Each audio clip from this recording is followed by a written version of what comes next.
வணக்கம். Red news விரைவுச் செய்திகள். பிப்ரவரி 17. தஞ்சாவூர் மாவட்டம் கும்பகோணம் பெரியார் மாளிகையில் திராவிட கழக மாவட்ட இளைஞரணி சார்பில் கலந்துரையாடல் கூட்டம் நேற்று மாலை 5:30 மணி அளவில் நடைபெற்றது.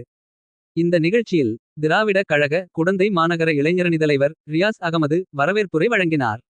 மாவட்ட இளைஞரணி செயலாளர் இரா தமிழ்வேந்தன் தலைமை வகித்தார். வை இளங்கோவன் வழக்கறிஞர் கு நிம்மதி குடந்தை மாவட்ட செயலாளர் உள்ளிக்கடை துரைராசு குடந்தை மாநகர தலைவர் பி ரமேஷ் குடந்தை மாநகர செயலாளர் சிவக்குமார் ஆகியோர் முன்னிலை வகித்தனர். மாநில இளைஞரணி துணைச் செயலாளர் வெற்றிக்குமார் தொடக்க உரை ஆற்றினார். மாநில இளைஞரணி செயலாளர் நாத்திக பொன்முடி கருத்துரை வழங்கினார்.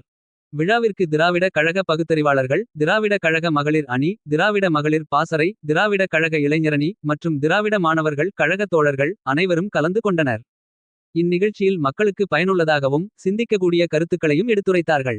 இதில் பல்வேறு தரப்பட்ட அரசியல் பிரமுகர்கள் மற்றும் அரசுத்துறை அதிகாரி நண்பர்கள் பங்கு பெற்றனர். இவர்களுடன் மக்கள் போராளி டிஎம்கே கழக கிளை செயலாளர் வீரமணி பங்கு பெற்றார். இக்கூட்டத்தில் ஆலோசனை கூட்டத்தில் பள்ளி கல்லூரி மாணவர்கள் சமூக ஆர்வலர்கள் வணிகர்கள் மற்றும் பொதுமக்கள் சுமார் 960 பேர் பங்கு பெற்றனர். ரெட் நியூஸ் செய்திகளுக்காக செய்தியாளர் ஜி.கே. ராஜீவ்.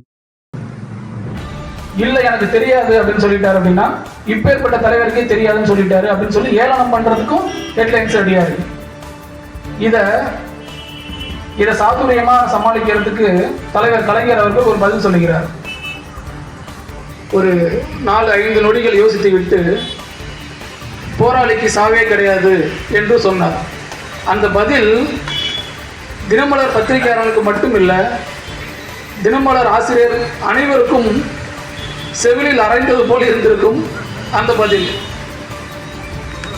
இதற்காக அடுத்து சமீபத்தில் தோழர் கரிகாலன் அவர்கள் நம்முடைய தமிழர் தலைவர் ஆசிரியர் ஐயா அவர்களிடம் இதையே மேற்கோள் காட்டி ஒரு கேள்வியை முன்வைக்கிறார். ஐயா, கொள்கையாளனுக்கும் போராளிக்கும் என்ன வேறுபாடு என்று நம் ஆசிரியர் ஐயா அவர்களிடம் கேள்வியை முன்வைக்கிறார். அதே போன்று ஆசிரியர் அவர்கள் சற்று யோசித்துவிட்டு